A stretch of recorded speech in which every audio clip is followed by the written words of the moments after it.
I'm going to tell you a story, it's one of tragedy, of a young man from Llangablin who in 1943 went to work in New York City like many Irishmen. But he didn't know when he left home he would not return again. While working down the underground, a tunnel that caved in, though his buddies tried to save him, they knew it was all in vain.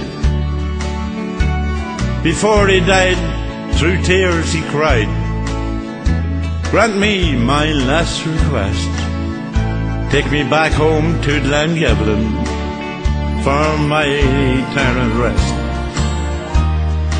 Now the Ireland of the 40s was one of poverty and pain. There were no emails or online fares to take you home again.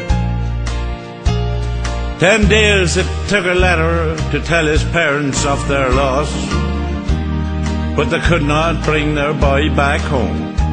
They could not afford the cost.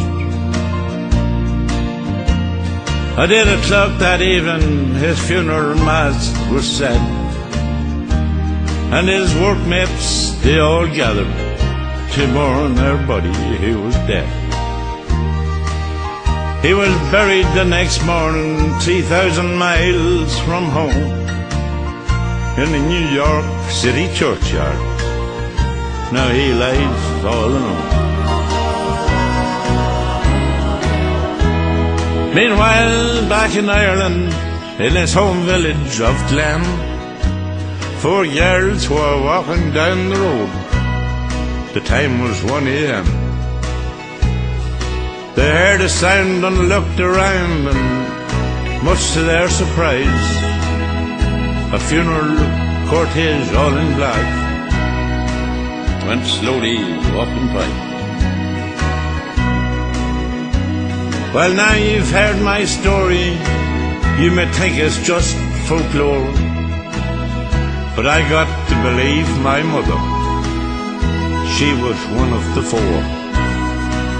I have searched for many answers, but only one I understand. When it's 8 o'clock in New York, it's 1 a.m. in Ireland.